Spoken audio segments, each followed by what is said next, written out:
जो भी यहाँ पे विवरण है, उसका जो एक-एक लक्षण है या उपद्रव है, उसके बारे में उसका अर्थ देखते हैं और फिर उसके पीछे की उसकी कार्यमीमांसा भी देखने का प्रयास करेंगे।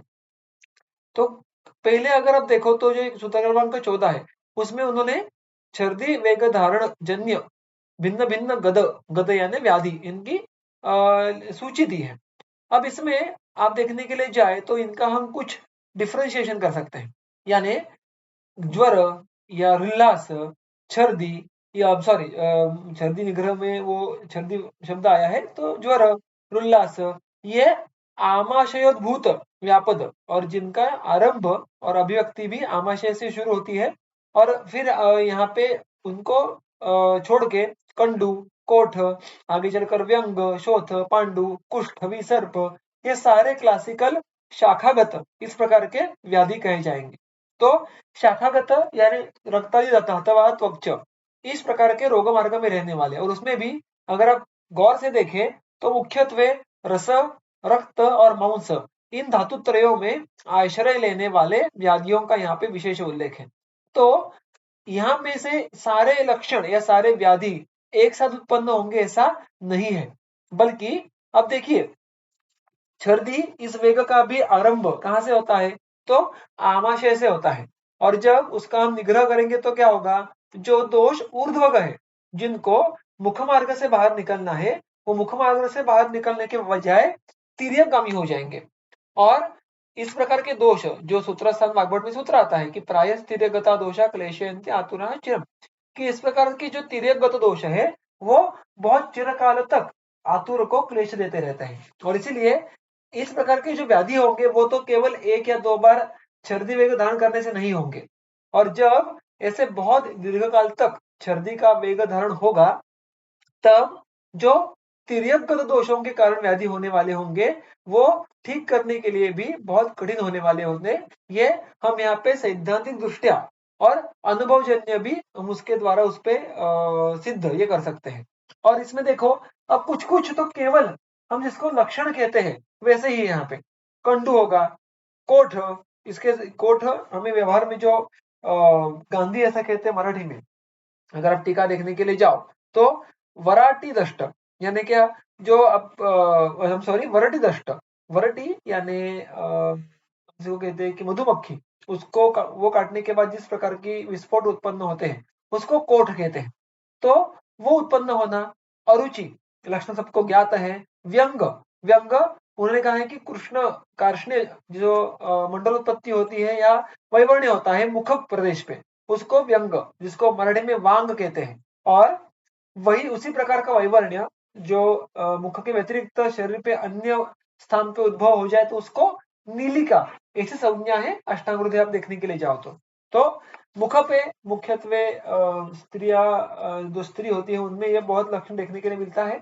अब रज प्रवर्तन रज निवृत्ति के बाद तो जिसको वांग कहते हैं वो यहाँ पे चर्दी निग्रह जो गदक में उसका समावेश किया गया है। शोथ, शोथ भी अगर एक प्राय बहुत बड़ा एक जो मिसकंसेप्शन रहता है कि शोथ ये रसव स्रोतस का व्याधि है, क्योंकि बहुत बार हमारे सिलेबस में उसकी गणना वो रसव स्रोतस के अंडर की जाती है, किंतु अगर उसकी संप्राप्ति देखें तो दोष जब सिरागत होते हैं, वो भी बाह्य सिरा में जाते हैं और वहां पे भी मांसांतर आश्रित होते हैं, तो वहां पे चलकर शोथ व्याधि की अभिव्यक्ति होती है। अतः शोथ व्याधि में भी मुख्य दृश्य जो है वो रक्त है, सिराओं में दोषों का आश्रय होता है और तब चलकर आगे भिन्न भिन्न प्रकार के शोथों की अभिव्यक्ति होती है।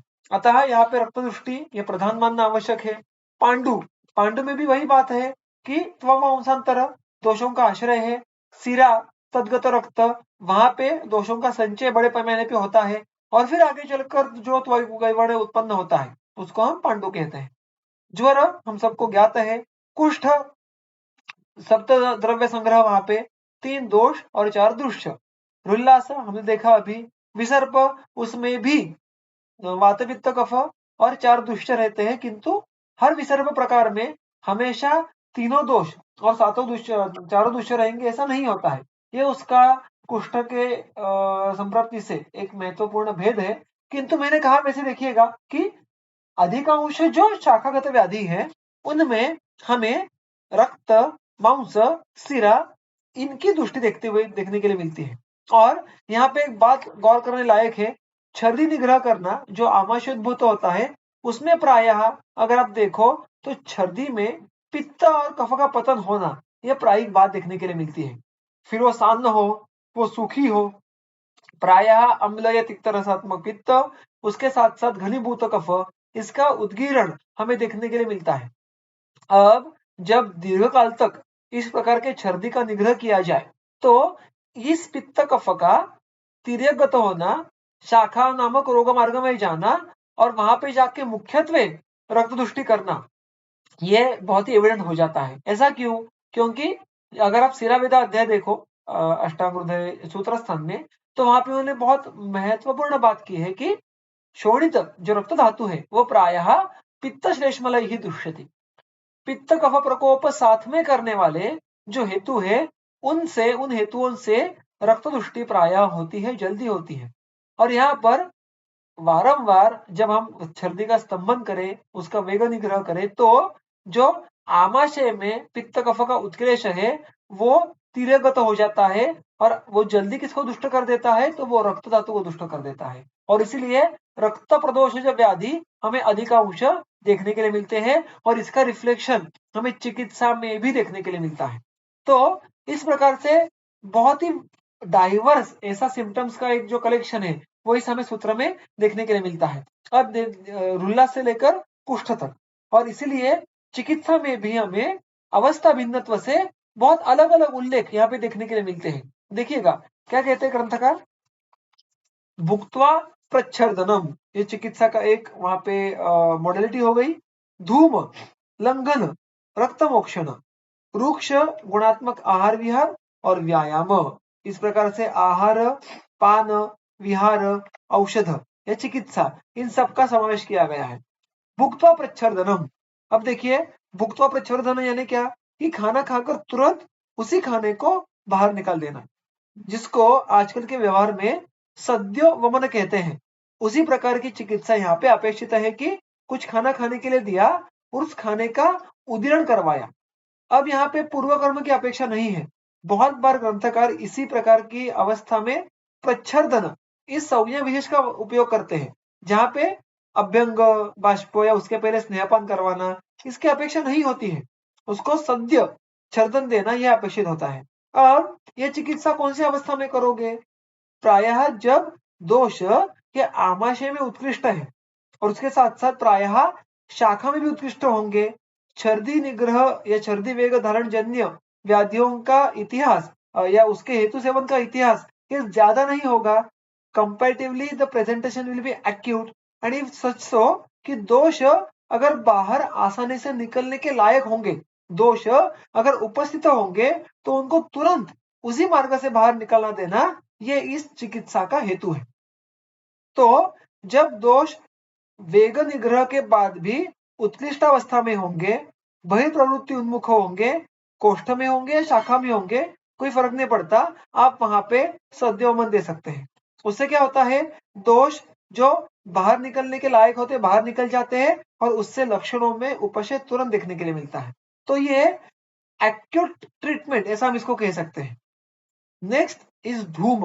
अब देखिए धूम का कर्मकत्व ये मुख्यत्वे ऊर्ध्व जत्रु विकारों में है और दोषों के अनुसार देखने के लिए जाए तो कफ प्रधान या कफावरोजन्य वात प्रकोप में धूमपान इस चिकित्सा का उपयोग होता है। अतः जब भी हमें छर्दी वेग धारण जन्य व्याधियों में शिरस्थ दोषों के लक्षण देखने के लिए मिले और उसमें भी कफ का प्राधान्य हो, अब ऐसे लक्षण हो सकते हैं क्या? बिल्कुल हो सकते हैं। इस सूत्र में जिन लक्षणों का निर्देश नहीं है, वो लक्षण उत्पन्न होंगे ही नहीं, ऐसा नहीं है। ये प्रायिक लक्षण है। इसके अलावा भी अन्य लक्षण ये यहाँ पे नहीं, अन्य भी वेग धारण जन्य जो भी वहां पे सूत्र दिया है, उसमें से बाहर भी उत्पन्न हो सकते हैं। जैसे कि फॉर एग्जाम्पल शिरशूल, शिरोगौरव, प्रतिशाय, पीनस, ऐसे बहुत सारे लक्षण हमें छर्दी वेग धारण जन्य गदों में समाविष्ट कर सकते हैं। उसमें से मैंने अभी कहा वैसे जो शिरस्थ लक्षण होंगे, जहाँ पे कफ संचिति ये ऊर्ध्व चतुर्विकारों में अधिक देखने के लिए मिलेगी, वहां पे धूमपान चिकित्सा का उपयोग हम कर पाएंगे। लंघन, अब देखिए लंघन, रक्तमोक्षण, विरेचन, ये तीनों जो विशेष चिकित्साएं हैं, ये रक्त दुष्टिजन्य व्याधियों की चिकित्सा निर्देश की गई है। और यहाँ पे रक्तमोक्षण, लंघन, इन दोनों का उल्लेख आया है। तो लंघन ये ऑब्वियसली पित्त कफ ये दोनों जब साथ में रहेंगे, व्याधि जब आमाशयोद्भूत रहेगा तो वहां पे प्रत्यनिक चिकित्सा लंघन होती है। There is a very beautiful sutra कि कफ पित्ते द्रवे धातु लंघनम सहते महत। कफ पित्त ये दोनों साथ में हो, वो दोनों कैसे है? वो दोनों द्रवगुण के समीप जाने वाले धातु है। अतः जब दोनों दोष, धातु यानी वहां पे दोषों को, धातु ये संज्ञा उस सूत्र में उपयोग में लाई गई है। तो कफ पित्त जब दोनों साथ में होंगे, ऐसी विकृतियों में लंघन ये बहुत ही उपयुक्त सिद्ध होता है, क्योंकि दोनों धातु ये जलीय है, उसमें आप्यांश प्रधान है और उसके विपरीत चिकित्सा करने के लिए लंघन ये सबसे उपयुक्त चिकित्सा का अंग है।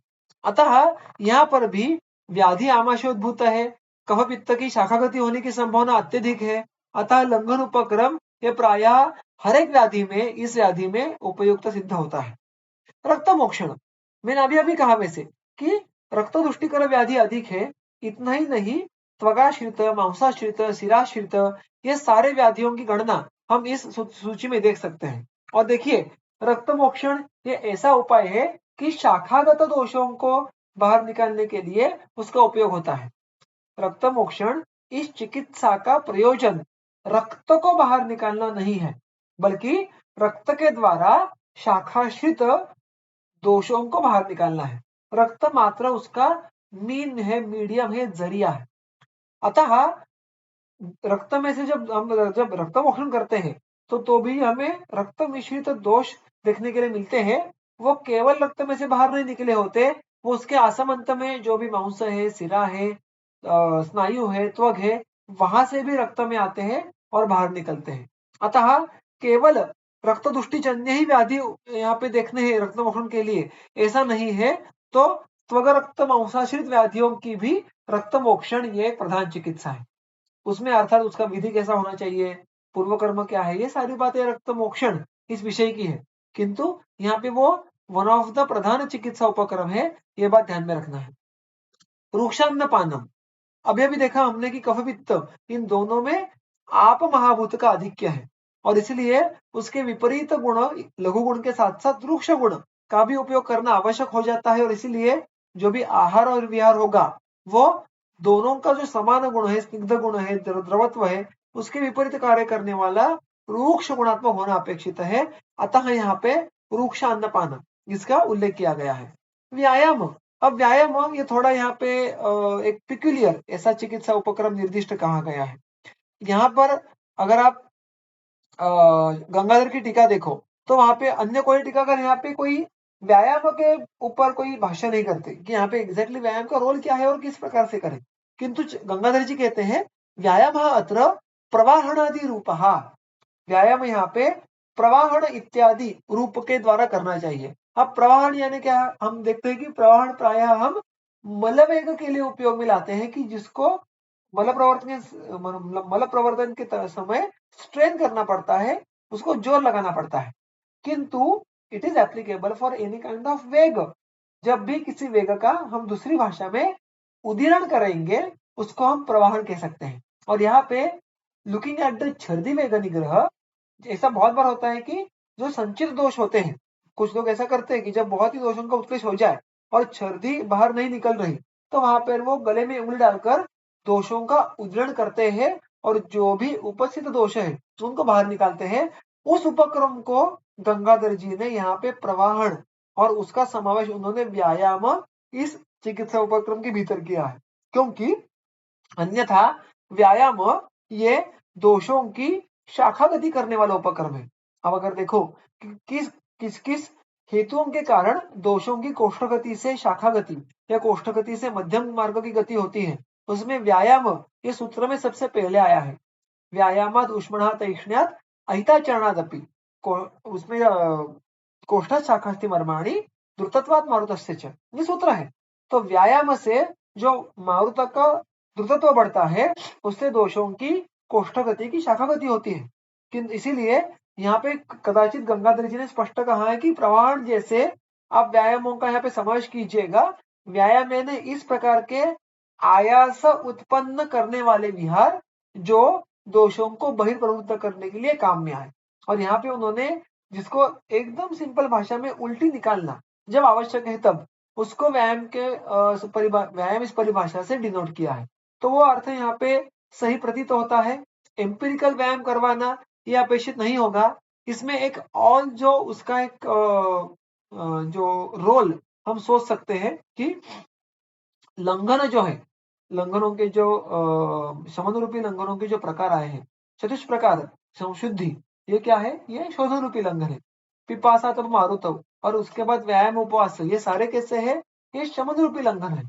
तो व्यायाम ये भी शरीर में लाघव उत्पन्न करने वाला एक चिकित्सा विशेष है, अर्थात उसका हम विधिवत उपयोग करें तो। अतः जब शरीर में वात प्रकोप नहीं है, कोष्ठ शुद्धि होती हो, सामता नहीं है, तो उस अवस्था में मृदु व्यायाम करने के कारण शरीर में लाघव उत्पन्न हो सकता है, कफ दोष का बल बिल्कुल कम हो सकता है, किंतु वहां पे प्री कंडीशन क्या रहेगी? तो वात का प्रकोप नहीं होना चाहिए, वात का द्रुतत्व नहीं बढ़ना चाहिए। अगर इस प्रकार से विशिष्ट रूप से विशिष्ट व्यायाम या उसमें से भी मृदु प्रकार जो आसन कोई विशेष होंगे उसको करने के लिए कहा, सो लंघन के कारण दोषों की कोष्ठगति पुनः हो सकती है और उससे दोषों का शमन हो सकता है। अतः व्यायाम के यहाँ पे दो प्रकार से हम उसके उपयुक्तता देख सकते हैं। एक तो प्रवाहनादि रूपा गंगाधर जी ने कहा है वैसे कि जब दोष उत्कृष्ट हो तो गले में उंगली डाल के उल्टी वगैरह निकाल दो, दोष बाहर निकल जाएंगे, उससे आयास होता है इसलिए उसको व्यायाम कहा है। या दूसरा, जब वात की गति नियंत्रण में हो किंतु शाखा में कफ प्रधान दोषों की संचिति हो तो उसको कम करने के लिए आप मृदु प्रकार का व्यायाम कर सकते हैं, जिससे कफ का शमन होगा और लक्षणों का उपशय होगा। तो इस प्रकार से अलग अलग प्रकार के चिकित्सा उपक्रमों का उल्लेख यहाँ पे हमें देखने के लिए मिलता है। आगे विरेचन, मैंने कहा वैसे कि विरेचन ये भी एक जो रक्त दृष्टि में उसके जो चिकित्सा उपक्रम आए हैं उसमें उसका समावेश होता है। और मुख्यत्वे जब पित्त प्रधान दोष होंगे, देखो यहाँ पे कफ प्रधान, पित्त प्रधान, संसर्गजन्य संसर्ग होगा तो उसमें किसका प्राधान्य होगा, ये बात हमें हमेशा देखनी पड़ेगी। तो कफ प्राधान्य, पित्त प्राधान्य, इसके अनुसार हमारी चिकित्सा में भिन्नत्व आएगा छर्दी वेग निग्रहजन्य विकारों में। और जब पित्त प्रधान विकार होंगे, मुख्यत्वे सर्वांगशित होंगे, तो वहां पर हमें पूर्व कर्म पूर्वक यानी स्नेहपान और अन्य जो भी उसके विरुद्धादि सेवनादि पूर्व कर्म होंगे उसके बाद हमें विरेचन करना आवश्यक होगा। वहां पे सद्य विरेचन की ज्यादा उपयोग नहीं होगा। अतः देखो, हर एक चिकित्सा उपक्रम की स्वयं की एक अवस्था है। कोई एक्यूट अवस्था में, कोई क्रॉनिक अवस्था में, कोई पूर्व कर्म के साथ, कोई पूर्व कर्म के बिना, विशिष्ट दोष प्राधान्य के कारण, इस प्रकार से इनडायरेक्टली वी थिंक अबाउट दोषम दुष्यम बलम कालम अनलम प्रकृति वया इत्यादि मुद्दों के द्वारा। और उस प्रकार से हमें इसमें से एक चिकित्सा उपक्रम को उठाना है, उसको इम्प्लीमेंट करना है, उसके बाद आवश्यक रीत्या उपक्रम को बदलना है। That's how practically a Vaidya should work. और ये इतने सारे उपक्रम अन्य किसी भी वेग में नहीं आते, क्योंकि इस वेग धारण जन्य जो भी विकारों की व्याप्ति है वो अन्य किसी वेग धारण जन्य विकारों में हमें देखने के लिए मिलती नहीं है। And that's why it is one of the most broad spectrum वेग धारण, ऐसा हम कह सकते हैं।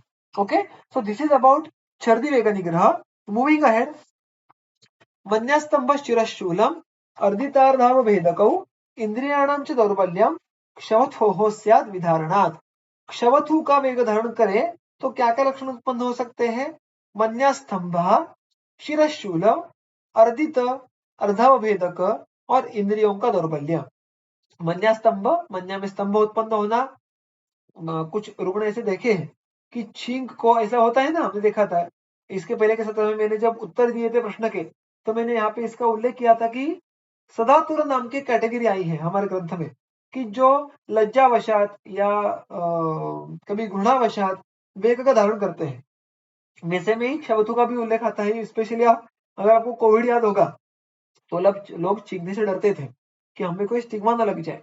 अभी भी कोई मीटिंग चल रही हो या कोई भाषण चल रहा हो तो छींक आने से रोकने का प्रयास किया जाता है। और वो कैसा है, क्षवथु या छींक ये वात का इतना बलवान वेग है कि उस वेग का अगर अवरोध करे तो वो वात वो किसी अन्य स्थान पे कुछ ही समय में संशय कर देता है और उससे उसके आसमंत में देखिए जब छींक आना होता है तो क्या प्रक्रिया होती है उसके लिए अगर विजुअलाइज भी करेगी जो हमारे नासा से बाहर निकलता है वायु बलपूर्वक वहां पे क्षवतु की अभिव्यक्ति होती है और अगर आप डलन टीका में भी देखने के लिए जाए तो उन्होंने बहुत ही एक सुंदर सूत्र का वहां पे उल्लेख किया है डलन ने वो कहता है जस्ट मिनट हाँ प्राणोदानौ समोस्याताम मूर्ध्नि स्रोत पथे स्थितौ नस्त प्रवर्तते शब्दः क्षुतम तच्च विनिर्दिशेत कि मूर्ध्नि स्रोत पथे स्थितौ हमारे शिरा प्रदेश में जो स्रोतस है वहां पर प्राण और उदान दोनों समसम बलवान होकर जब नासा के द्वारा आवाज करते हुए बाहर निकलते हैं तो उसे क्षुत यानी छींक कहना चाहिए ऐसा उल्लेख हमें डल्लन की टीका में मिलता है सुश्रुत संहिता के सुश्रुत संहिता में एक यहाँ पे बात रखना चाहूंगा प्रसंगावशात कि जो वेग धारणों का उल्लेख आया है वो सुश्रुत उत्तर स्थान में आया है उदावर्त प्रतिषेध में सुश्रुत संहिता में हर एक वेग धारण जन्य उदावर्त का प्रकार अलग से कहा है और इसीलिए वहां पे कुल मिलाकर 13 प्रकार के उदावर्तों का वर्णन है सुश्रुत संहिता कहती है हर एक वेग धारण जन्य जो आगे चलकर लक्षण समुच्चय होता है उसमें उदावर्त होने की संभावना रहती है अतः उदावर्त के पॉसिबल प्रकार 13 वेगों के आधार पर अलग अलग हो सकते हैं और उस अध्याय में हमें ये सारा वर्णन देखने के लिए मिलता है यहाँ पे मैं उल्लेख क्यों कर रहा हूं क्योंकि जिस प्रकार अष्टांग हृदय की जो टीका है अरुण तथा हेमाद्री उसमें से हेमाद्री टीका में हमें अष्टांग संग्रह के काफी सारे उद्धरण वहां पे जो रिलेवेंट है वो देखने के लिए मिलते हैं प्रायः बहुत अत्यधिक अष्टांग संग्रह के सूत्रों का कोटेशन वहां पे हमें देखने के लिए मिलता है उसी प्रकार गंगाधर टीका में सुश्रुत संहिता के जो रेलेवेंट संदर्भ है कहीं कहीं तो उसके पूरे के पूरे अध्यायों का भी उद्धरण हमें देखने के लिए मिलता है और उससे हमारा लाभ क्या होता है हमें सुश्रुत संहिता को खोले बिना उस विषय पे सुश्रुत में क्या संदर्भ है वो ज्ञान हो जाता है और कुछ जो मिसिंग लिंक्स हमें लगती होगी कुछ विषयांश का कोई बारे में कुछ अलग टिप्पणी होगी ये सारी बातें हमें वही समझ में आ जाती है हमारा वो विषय वो दृढ़ हो जाता है वो हमें टीका पढ़ने का एक अलग लाभ प्राप्त होता है और यहाँ पर भी स्पेशली इस अध्याय में गंगाधर की अगर आप टीका पढ़ो तो हर एक वेग के नीचे उसने सुश्रुत तो जो वर्णन है वहां पे दिया है फिर वो लक्षणों का हो या चिकित्सा का हो और इसीलिए यहाँ पे मुझे ये क्षवथु का उल्लेख स्मरण आया कि नासा के द्वारा शिरस्थ वायु वेगवान बाहर निकलना ये छींक या क्षवथु का संप्राप्ति कह सकते हैं अब जब आप उस वेग का धारण करोगे उसको नासा या मुख से बाहर नहीं निकलने दोगे तो क्या करेगा वो वेग वो कहीं अन्यत्र मुड़ जाएगा और अन्यत्र यानी उसके आसमंत में जो भी अन्य शारीर भाव है वहां पे उसका प्रभाव वो दर्शाएगा तो मन्या वहां पे स्तंभ होगा शिर प्रदेश वहां पे शूल उत्पन्न होगा अर्दित अर्दित देखने के लिए जाए तो चरक संहिता और वाग्भट में थोड़ा अलग अलग उसका वर्णन है किंतु उसमें जो एक सामान्य बात है कि हमारे चेहरे का मुख का जो अर्धभाग होता है उसमें विकृति उत्पन्न होती है वक्रता आदि भाव वहां पे उत्पन्न होते हैं सो वो एक बहुत ही बलवान ऐसा वातव्याधि है तो मुखाश्रित वातव्याधि उत्पन्न होना अर्धवेदक सिर प्रदेश के अर्धभाग में शूल उत्पन्न होना ये इस शिरोरोग का विशेष है उसकी स्वयं की संप्राप्ति उसके लक्षण वगैरह भी आपको आगे देखने के लिए चरक सिद्धि स्थान में देखने के लिए मिलते हैं अन्य ग्रंथों में भी उसका उल्लेख आ जाता है तो ये भी एक शिरोरोग है और आगे चलकर कहते हैं इंद्रियाणम से दौर्बल्यम देखिए प्रायः अत्यधिक जो लक्षण है वो शिर संबंध है क्योंकि इंद्रियों का अधिष्ठान भी शिरा प्रदेश है अगर आप अष्टांग सूत्र स्थान 12वां देखने के लिए जाओ जो तर्पक कफ क्या कार्य करता है अक्ष दर्पणात् इंद्रियों का दर्पण करना और वो रहता कहाँ पे है शिरस्थ और आगे चलकर भी देखो चरक सिद्धि स्थान 9वां अध्याय संदर्भ बहुत सुस्पष्ट है कि इंद्रियों का मूल स्थान ये शिर प्रदेश है और यहाँ पर शिर प्रदेश से नासा की ओर जो बहुत ही स्पीड से गतिपूर्वक वात बाहर निकलने का प्रयास कर रहा है उसको अगर रुग्ण रोकेगा तो वो उल्टा घूमेगा या वहीं पे अटकेगा वहीं पे यानी क्या शिर प्रदेश में और उसके जो जोरदार अगर कोई गाड़ी जोर से जा रही हो और उसमें बीच में कोई अगर बहुत बड़ी पत्थर आ जाए या बहुत बड़ा ट्रक आ जाए और अगर आप उस पे जोर पे वो अगर जो मोमेंटम में होती है उससे अगर उस पे वो टकरा जाए तो उस गाड़ी का बहुत नुकसान होता है। सिमिलरली वात अगर किसी अवरोध से जोरदार टकराए, अगर आप उसका अवरोध कर रहे हैं तो वो वहां पे बहुत नुकसान करने वाला है उस जगह पे। वो शायद उल्टा घूमेगा या वहीं पे आश्रित हो जाएगा और ये सारा शिरा प्रदेश है। इसलिए यहाँ पे हमें शिर, मन्या इसके लक्षण देखने के लिए मिल रहे हैं। अब इसकी चिकित्सा क्या करनी है? तत्र ऊर्ध्वजत्रुके अभ्यंगः स्वेदः धूमः सनावनः हितं वातघ्नम् आद्यं च घृतं च औत्तरभक्तिकम्। तो यहाँ पे क्या कीजिएगा, वो इमीडिएटली क्या वहां पे उनका चिकित्सा का दिशा हमें कहते हैं ऊर्ध्वजत्रुके।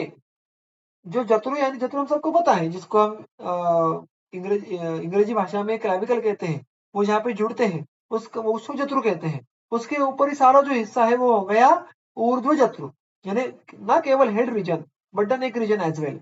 सो हेड नेक ये सारा रीजन यहाँ पे हम उसको ऊर्ध्व जत्रु कहेंगे।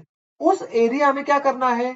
अभ्यंग, अर्थात हमें एकांतिक वात शमन करना पड़ेगा और वातग्न चिकित्सा है हमें इस प्रदेश में प्रकर्ष से करनी पड़ेगी। अब देखिए इस पूरे अवयव पे अभ्यंग करना है, यानी मन्या हो गया, गल हो गया, शिर हो गया, मुख हो गया, तो इन पूरे सरफेस पे तैल से अभ्यंग करना, ये हो गया ऊर्ध्व जत्रु का अवयव का अभ्यंग। वहीं पे स्वेद करना, फिर वो स्वेद पिंड स्वेद हो सकता है, नाड़ी स्वेद हो सकता है, ताप स्वेद हो सकता है, डिपेंडिंग ऑन द अवस्था बल इत्यादि। ये दोनों ऊर्ध्व जत्रु के वहां पे कर्म किए जाने वाले विशेष है। फिर धूम, धूम के लिए ऊर्ध्व जत्रुक इस विशेषण की आवश्यकता नहीं है, क्योंकि it is by default known कि वो केवल उस भाग का ही दोषों का हरण करेंगे। तो हमने अभी भी धूमपान की अवस्था देखी थी, कफ प्रधान संचिति होगी, अगर वहां पे कफ का उदीर्ण हुआ होगा या वहां पे वात का भी शीत गुण से संग अधिक होगा तो वहां पे आप धूमपान कर सकते हैं। फिर उसमें स्नेहिक धूमपान ये अधिक यथा योग्य होगा। उसके बाद सनावना, धूमपान के साथ साथ नावन भी कर सकते हैं, अर्थात नासा ही शिरस द्वारम तेन तद्व्याप्य हंति च। तो ऊर्जतुर्विकारेषु नस्य ये प्रधान चिकित्सा उपर्गम होने के कारण उसका उपयोग भी तार्किक है। और हितम वातग्नम आद्यंच, आद्य सॉरी आद्य इस शब्द का अर्थ यहाँ पे है आहार, जिसको खाया जाता है उसको आद्य कहते हैं। तो वातग्न आहार का सेवन करना और औत्तर भक्ति का घुत, उत्तर भक्ति का यानी खाने के बाद जो व्यवहार में हम जिसको व्यान या उदान काल कहते हैं, उस काल में घृत का सेवन करना है। अगर आप अष्टांग हृदय सूत्र स्थान 16 देखो स्नेहाध्याय, उसमें स्पष्ट रूप से उल्लेख आया है कि स्नेह किस आहार काल में लेने के कारण किस अवयव विशेष पे कार्य या भाग विशेष पे अच्छा कार्य होता है, और उसमें ऊर्ध्व शरीर पे कार्य अच्छा होना हो तो खाने के बाद स्नेह का सेवन करना है, ऐसा स्पष्ट निर्देश है। अतः यहाँ पर भी हमें वात शमन के लिए स्नेह का कार्य ये शिर प्रदेश मन्या प्रदेश में अपेक्षित है। अतः उत्तर भक्ति को यानी खाना खाने के बाद ऐसा यहाँ पे उन्होंने घृत सेवन का काल कहा है। ठीक है, आगे देखिएगा अभी हिक्का श्वासो रुचि कंपो विबंधो हृदयो रसोहो उद्गार निग्रह तत्र हिक्काया तुल्यम औषधम। उद्गार के निग्रह के कारण, उद्गार वेग धारण के कारण क्या होगा? हिक्का, श्वास, अरुचि, कंप, हृदय और उर, इन जगहों पे विबंध की अनुभूति, ये सारे यहाँ पे लक्षण उत्पन्न हो सकते हैं। अब देखिए हिक्का अपने अगर अनुभूत की होगी तो हम सॉरी उद्गार का आपने अनुभव किया होगा तो वो आमाशय के मूल से उत्पन्न होता है। फिर एक बार आप देखोगे तो नाभि से प्राय उसकी उत्पत्ति, नाभि है नाभि स्थान से वो उर्व उसकी उत्पत्ति हो सकती है, और इसीलिए वो पूरा जो अवकाश है जो आमाशय है वहां के व्याधि यहाँ पे उत्पन्न हो सकते हैं। ये उसमें से एक सेट हो गया, जैसे हिक्का होगा, श्वास होगा। आप देखोगे कि ये दोनों व्याधि ये महास्रोतस के व्याधि है। इसमें प्राणोदकांड वाहिनी इस प्रकार के तीनों स्रोतस ये दुष्ट होने की संभावना होती है। और अगर आप और बारीकी से देखें तो हिक्का इस व्याधि में हमें अन्नव स्रोतस की दृष्टि ये अधिक देखने के लिए मिलती है, और श्वास इस व्याधि में हमें प्रणव की दृष्टि अधिक देखने के लिए मिलती है। और दोनों का मूल वहां पे महास्रोतस में होने के कारण हमें वहां पे दोनों व्याधियों की अभिव्यक्ति देखने में मिलना संभव है। अब अरुचि, यह भी प्रायः जो आमाशय तदाश्रित उसका जो द्वार है, हृदय, ऊपर जिह्वा है, यहाँ पे दोषों की संचिति के कारण ये लक्षण उत्पन्न होता है। कंप, अब देखिए वैसे देखने के लिए जाए तो ये सर्वांग का लक्षण है, लेकिन इसकी उत्पत्ति कहाँ पे हो रही है? इसकी उत्पत्ति कोष्ठ में हो रही है। और ऐसे छोटे-छोटे संदर्भ हमें चिकित्सा में बहुत बार बहुत उपयोग में आते हैं। अब उद्गार जैसा कोष्ठ में जो लक्षण उत्पन्न हो रहा है, उसका निग्रह करने के कारण कंप जैसा सर्वांग लक्षण उत्पन्न होना, ये हमें उस वात की व्याप्ति दर्शाता है। यानी कोष्ठ में संप्राप्ति शुरू होकर उसका शाखा में लक्षण अभिव्यक्त होना, ये उस वात की गति को अभिव्यक्त करता है। और यहाँ पे हम देखते हैं कि उद्गार ये ऊर्ध्व दिशा से जाने वाला ये वेग विशेष है। अगर हमने उसको ऊर्ध्व दिशा से जाने नहीं दिया और उसको दबा के रखा, तो जैसे छर्दे में हुआ था वैसे ही यहाँ पे वात की तिर्यक गति होगी। और जिस प्रकार वहां पे पित्त कफ ये तिर्यक गत होते हैं, अर्थात वहां पे भी वात प्रकोप है, क्योंकि किसी भी वेग का धारण करेंगे, उदीर्ण करेंगे तो वात प्रकोप होने वाला है। किंतु यहाँ पर केवल वात प्रकोप होगा, कफ पित्त के अनुबंध की संभावना यहाँ पे बहुत कम होने वाली है। अतः जो ऊर्ध्वग वायु है वो तिर्यग्न होके कंप इस लक्षण को उत्पन्न करता है। तो देखिए वेग धारण करने के बाद वायु का जो गति है वो किस ओर जा रही है, उसके आधार पर भिन्न भिन्न लक्षण उत्पन्न देखने में हमें मिलते हैं। और ना ही सिर्फ इस वेग में, तो इन अन्य सारे वेग धारण जन्य लक्षण है, उनमें भी हमें इस बात को विजुलाइज करना है कि हिक्का उत्पन्न हुआ, हिक्का उत्पन्न हुई, यानी जो वात का उद्गार का निग्रह हुआ है, तजन्य वात प्रकोप के कारण वात कहाँ पे संशित हुआ है, श्वास हुआ, वात कहाँ पे गया होगा, अरुचि हुई, कंप हुआ। तो ये सारे लक्षणों की भिन्न भिन्न संप्राप्तियों को विजुलाइज करे और ये बार बार करे, तो हमारे बुद्धि को उस प्रकार की एक आदत बन जाती है। और फिर हम रुग्णों में जब ऐसे अलग अलग लक्षण उत्पन्न होते हैं, तो उनको संप्राप्ति हम जब उसकी कॉइन करते रहते हैं, तो ऐसे संदर्भों के जो हम एक्सरसाइज करते हैं उसका बहुत ही लाभ होता है। अतः जब भी हम वाचन कर रहे होंगे या उसके बाद भी अब हर एक लक्षण की भिन्न भिन्न संप्राप्ति लगाने का पूरा प्रयास करना और वो प्रयास जारी रखना।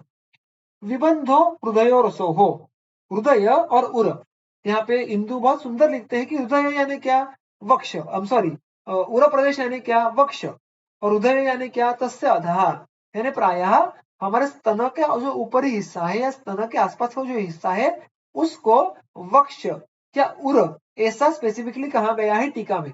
और उसके नीचे ही तुरंत जो भाग होता है जहाँ पे हृदय होता है, हृदय का आश्रय होता है, वो पूरा जो प्रदेश है वो हृदय इस शब्द से उपलक्षित है। अतः वक्ष यानी उर और हृदय, ये पूरा जो एरिया है वहां पे विबंध की अनुभूति होना। विबंध की भी बहुत सुंदर टीका की है इंदु ने, अंतस्तंभ इव, अंदर से किसी ने तो कुछ तो अटक गया है, कुछ तो रुक गया है, कोई किसी ने तो बांध के रखा है, इस संवेदना को हम विबंध कहते हैं। जखड़ाहट ये जो होता है ये विबंध से होगा, विबंध इस शब्द से प्रतीत होगा। और ये लक्षण यहाँ पे chest region and region around हृदय यहाँ पे अभिव्यक्त होता है। तो ये भी बहुत ही सरल सुलभ है, उद्गार का अवरोध करोगे और अगर वो उर प्रदेश हृदयस्थ आश्रित होगा तो वहां पे हमें वात का ये लक्षण देखने के लिए मिलेगा। तो ये सारे लक्षण हो गए उद्गार वेग धारण जन्य। वहां पे चिकित्सा क्या कही है देखो, हिक्कायाः तुल्यम औषधम, मैंने अभी आपको अभी अभी कहा कि हिक्का, अगर आप व्याधि को बारीकी से पढ़े, आप देखने के लिए जाए, तो हिक्का के 5 में से 4 प्रकार तो असाध्य और प्रायः मृत्यु सूचक है। जो अकेला बच जाता है वो बहुत ही मृदु है। और उसमें जो 3 स्रोतों से दुष्ट होते हैं, प्राणवः, उदकवः, अन्नवः, उसमें से भी अगर आप लक्षणों को बारीकी से देखो तो अन्नवः के लक्षण हमें अधिक मात्रा में देखने के लिए मिलते हैं। और उद्गार इस लक्षण की अभी उत्पत्ति हमें आहार संबंध या अन्नव स्रोत में से अधिक प्रमाण में उत्पन्न हुए देखने के लिए मिलती है। अतः हिक्का और उद्गार इन दोनों लक्षणों के पीछे अन्नव स्रोतस का रोल ये अधिक महत्वपूर्ण है। और अतः उन्होंने यहाँ पे तंत्रयुक्त के उपयोग करके यहाँ पे उन्होंने फिर एक बार सारी चिकित्सा विस्तार में उसका उल्लेख न करते हुए हिक्कायाः तुल्यम औषधम, यानी हिक्का इस व्याधि का जो भी औषध यानी चिकित्सा आपको आगे चिकित्सा स्थान में देखने के लिए मिलेगी, उस जैसे तुल्य औषध ही चिकित्सा ही आप उद्गार वेग धारण जन्य लक्षणों में उसका उपयोग कीजिएगा। तो यहाँ पे उद्गार और हिक्का इनके संप्राप्तियों में साम्य है, यह बात हमें इनडायरेक्टली समझ में आ जाती है। और अतः जब भी चिकित्सा करनी पड़ेगी तो उद्गार और हिक्का इन दोनों की संप्राप्ति बहुत ही सिमिलर होने के कारण दोनों की चिकित्सा हम एक दूसरे के जैसे कर पाएंगे, यह बात यहाँ पे सुस्पष्ट हो जाती है। तो इस प्रकार उद्गार इस वेग निग्रह के बारे में जो वर्णन है वो यहाँ पे समाप्त हुआ। आगे का एक और वेग देखेंगे और फिर विराम लेंगे। विनाम आक्षेप संकोचाः सुप्तिः कंपः प्रवेपनम जृंभायाः निग्रह तत्र सर्वं वातघ्नम औषधम। अब जृंभा इस वेग का धारण यहाँ पे उन्होंने उक्त है। विनाम, विनाम यानी शरीर में कहीं पे झुकाव ये उत्पन्न होना। अब देखिए जुरुम्बा, इसके अगर आप टीका देखो तो वहां पे बहुत ही सुंदर टीका की है, शायद डल्लन ने की है कि जुरुम्बा यानी क्या, समुख विकासः गात्र विनामः। समुख विकासः, विकास यानी विस्फार होना, डायलेट होना, मुख यानी मुंह। सो ऑब्वियसली हम जब यौन करते हैं तो हमारा मुंह किस प्रकार से विस्फारित होता है वो एक बात है ही, लेकिन वो कहते हैं कि वो महत्वपूर्ण नहीं है। समुख विकासः गात्र विनामः। हम जब सुबह सुबह उठते हैं और जब हाथ पैर हम दूर करते हैं, उनको स्ट्रेच करते हैं और तब उसके साथ जो मुख विकास होता है, तब जो यानिंग होता है, उस सारे वेगों को यहाँ पे उन्होंने जुर्मा कहा है मानो। तो अर्थात मुख से जो बाहर आता है उसको जुर्मा कहते ही है, किंतु उसके साथ साथ जो हाथ पैर सबको हम झुकाते हैं, खींचते हैं, उसको स्ट्रेच करते हैं, वो उस जुर्मा के साथ साथ जुर्मा के भीतर ही समाविष्ट होता है। ऐसा इंदु आई गेस अरुण दत्ता इन्होंने भी स्पष्ट किया है। ये बात क्यों कह रहा हूं मैं, क्योंकि जब भी दीर्घ काल तक जुर्मा वेग का अगर धारण हो जाए तो विनाम यानी ये झुकाव लक्षण स्वरूप उत्पन्न होना ऐसा हो सकता है। तो कहीं पे हाथ या पैर थोड़ा टेढ़ा हो जाना या पीठ में जिसको कहते हैं कि थोड़ा सा उसको हम्प आ जाना, ऐसी बातों को हम विनाम कह सकते हैं। आक्षेप, आक्षेपक यानी गात्र विक्षेप, इसका इस व्याधि का भी एक अलग से उल्लेख ये वात व्याधि में हमें देखने के लिए मिलता है। लेकिन जो हमारे अवयवों की फेंकने जैसी क्रिया होना उसको आक्षेप कहा जाता है, इतना स्मरण में रखिएगा। संकोच, संकोच के बारे में भी मुख्यत्वे गंगाधर जी कहते हैं कि पर्वणाम संकोच आकुंचनम। संकोच किसका यहाँ पे अपेक्षित है, तो पर्व, पर्व का अर्थ है सारे संधि, ऐसा भी अर्थ हम यहाँ पे ले सकते हैं। तो संधियों में वक्रत्व उत्पन्न होना, abnormal sustained condition of contraction of those joints, इसको हम संकोच कहेंगे, वो भी यहाँ पे उत्पन्न होते हुए देखने के लिए मिलता है। सुप्ति, सुप्ति जिसको अंग्रेजी में हम नमनेस कहेंगे। अब देखिए यहाँ पे जुरुम्बा ये जो वेग है उसका धारण लगी जो लक्षण है वो सर्वांग अधिक है, उससे हमें फिर इस वात की प्रकोप की व्याप्ति समझ में आती है। जुरुम्बा इस वेग की उत्पत्ति के पीछे भी देखो, इस वेग के पीछे मुख्यत्वे जो हृदय है और तदाश्रित व्यान वायु है, इनका बहुत बड़ा रोल होता है। और अतः जो लक्षण उत्पन्न होते हैं वो भी हृदयाश्रित व्यान वायु पूरे शरीर में अभिव्यक्त करता है। अतः विनाम, आक्षेप, संकोच ये सार्वदेहिक लक्षण है, ये वात प्रकोपजन्य लक्षण है। और केवल मुंह से बाहर निकलने वाली जुरुम्बा हो फिर भी उसकी संप्राप्ति ये हृदय से शुरू होती है। जब नींद आती है तो जुरुम्बा आती है ना, और नींद आने के लिए हृदय का जो वहां पे रोल होता है वो अनन्य साधारण है। अतः हृदय तदाश्रित व्यान और उसके प्रकोप के कारण जुरुम्बा वेगजन्य वेग धारण जन्य विकार उत्पन्न होना, ऐसी बात हम समझ सकते हैं। और विनाम, आक्षेप, संकोच, सुप्ति, इतना ही नहीं, कंप प्रवेपनम ये लक्षण भी हमें यहाँ पे देखने के लिए मिलती है। देखो this is a very bothering and very लक्षण which is difficult to handle, कंप होना। अब मजे की बात देखो, मैंने उसके बारे में कुछ ढूंढने का प्रयास किया लेकिन मुझे समाधानकारक उत्तर नहीं मिला कि प्रायः हम कंप और प्रवेपन यानी वेपन ये दोनों अनर्थांतर मानते हैं। और अनेक जगह पे टीकाओं में इसका उल्लेख भी आता है कि कंप होना, tremors, this is it has got a synonym, उसका पर्याय शब्द ही है वेपन होना। किंतु यहाँ पे प्रवेपन यानी प्रकर्षण वेपन और कंप, इन दो लक्षणों का अलग अलग प्रकार से उन्होंने उल्लेख किया है। तो एक संभावना जो हो सकती है कि शायद स्थानिक कंप और सार्वदेहिक कंप, कुछ लोगों को सार्वदेह में कंप उत्पन्न होता है, कुछ लोगों में केवल हस्तांगुली, इस प्रकार का ओष्ठ, इसमें कंपन उत्पन्न होते हुए देखने के लिए मिलते हैं। तो ये यहाँ पे एक संभावना हो सकती है किंतु इसके अलावा मुझे किसी टीका में ऐसा स्पष्ट रूप से देखने के लिए नहीं मिला कि कंप यानी क्या भिन्नत्व है और वेपन यानी भिन्नत्व क्या है। तो थोड़ा और अध्ययन करके कुछ अगर संदर्भ मिला तो आगे के सत्र में आपके सामने रखूंगा। किंतु कंप जैसा अत्यंत बलवान सार्वदेहिक लक्षण भी केवल जृंभा जैसा वेग धारण भी हम उद्युक्त कर सकता है। It underlines the strength of वात प्रकोप which is seen after the जृंभा वेग धारण। ठीक है, यहाँ पे वो क्या कहते हैं, सर्वम वातग्नम औषधम, व्यान वायु का प्रकोप होने के कारण उसके विपरीत अब यहाँ पे ऐसा अनुक्त हो तो क्या करना है, जो वात के सामान्य उपक्रम आए हैं उसमें से योग्य उपक्रम को चुनना है और फिर उसका उपयोग यहाँ पे यथावश्यक प्रायः यहाँ पे सर्वांग जो उपक्रम है उसकी आवश्यकता होगी, क्योंकि लक्षण भी सर्वांग है, वायु प्रकोप भी सर्वांग है। अब उसमें से योग्य जो उपक्रम होगा अभ्यंग स्वेदन आदि, उसका चयन वैद्य ने रुग्ण की अवस्था से करना है। ठीक है, तो ये हो गया जृंभा वेग धारण जन्य व्याधियों का लक्षण और चिकित्सा। यहाँ पे आज का हम हमारा वाचन समाप्त करेंगे। अगर किसी को कोई प्रश्न हो तो यहाँ पे वो पूछ सकते हैं।